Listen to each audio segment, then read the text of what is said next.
Hello viewers, রান্না কাব্য কথা kitchen থেকে প্রত্যেককে জানাচ্ছি আজকে সেই মা দিবসের শুভেচ্ছা। প্রত্যেক মারাই সুখে থাকুন, ভালো থাকুন, সুস্থ থাকুন। আজকে এই কামনায় রান্না কাব্য কথা কিচেন থেকে চলে আসলাম ঝটপট একটা দুটো ভর্তা রেসিপি নিয়ে। প্রতিদিন মশলা মশলা খেতে খেতে গরমে তো ভালো লাগে না, তবে চলুন না আজকে দুটো ভর্তা আজকে দেখাবো। একটা দেখাবো হচ্ছে লটকা শুটকি, এখানে রয়েছে সিদ্ধ করা লটকে মাছ, রয়েছে সিদ্ধ করা শুকনো মরিচ, পেঁয়াজ, সব সিদ্ধ করা, রসুনও সিদ্ধ করা। তবে চলুন আমরা আমাদের ভর্তায় চলে যাই। আমি একটা এখানে পিসনি নিয়েছি। আজকালকার প্রত্যেকে সহজে করে কিভাবে বাটা যায়, আগে তো শিলপাটায় বসে বাটতাম, আজকে একটা পিসনি নিয়েছি এবং এই পিসনিতে আমি আপনাদেরকে দেখিয়ে দিব যে প্রথমে কিভাবে এই লটকা শুটকিটা আমি ভর্তা করব। তো এই লটকা শুটকি ভর্তার জন্য প্রথমে আমি এই পিসনিতে নিয়ে নিলাম লটকে মাছ এবং তার সাথে নিয়ে নিলাম শুকনো মরিচ, এবং এখানে আমি পরিমাণ মতো লবণ দেব এবং এই পিসনি দিয়ে বাটবো।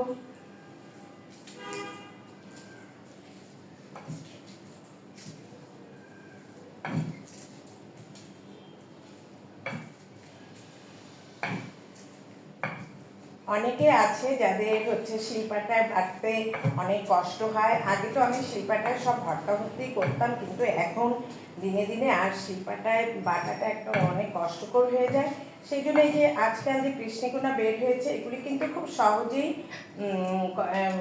করা যায় এবং কষ্টও হয় না। দেখুন কি সহজেই পিসনিতে এটা বাটা যায়। এবং আমি যেহেতু এই লটকা শুটকিটা খুব একটা মিহি খাবো না, যেহেতু আমার এই শুকনো মরিচ, তারপরে পেঁয়াজ এবং এই রসুন সব কিছু সিদ্ধ করা রয়েছে, এই জন্য এটা বাটতেও খুব সময় লাগবে না। আর আজকাল তো সবাই একটু ঝটপট কাজ করতেই চায়, কারণ কাজ থাকে, সব কিছুর ভিড়ে তো আমাদের সব কিছু করে খেতে হয়। ইচ্ছে করলো যে ভর্তা খাবো, বাস হয়ে গেল। দেখুন এখানে আমি আবার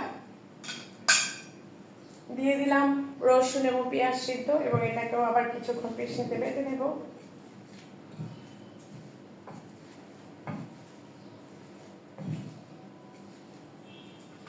পিসনিতে বাটার সময় একটু উল্টে পাল্টে নেবেন, যাতে উপর নিচ দুটোই সমানভাবে হয়। এবং যেহেতু এটা খুব একটা মিহি ভর্তা হবে না, এটা একটু আদা বাটা থাকবে এভাবে, সেহেতু আর দুই একবার হলেই হয়ে যাবে।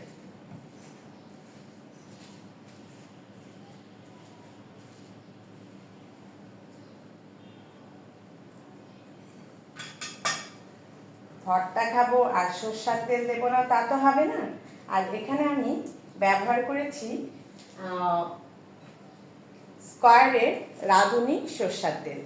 স্কয়ারের রাঁধুনি সরষের তেলটা অত্যন্ত খাঁটি এবং খুব সুস্বাদু। আমি তো এই স্কয়ারের রাঁধুনি সরষের তেল ছাড়া ব্যবহারই করি না। আপনারা নিশ্চিন্তে এই সরষের তেল ব্যবহার করে দেখতে পারেন যে অত্যন্ত সুস্বাদু, যে কোনো ভর্তায় এটা খুব জমে যাবে।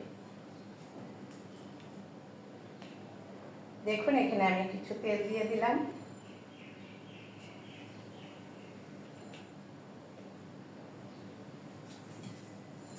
তেল দিয়ে ভর্তায় তো একটু হাত তাড়া গেলেই হবে না।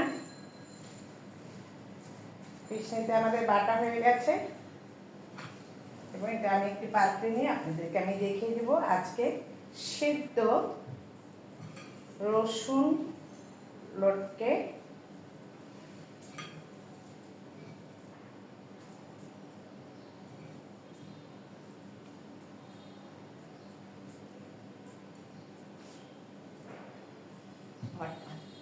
দেখুন কত সুন্দর হয়েছে। ভালো থাকবেন, সুস্থ থাকবেন। আজকে এ পর্যন্ত, বাই।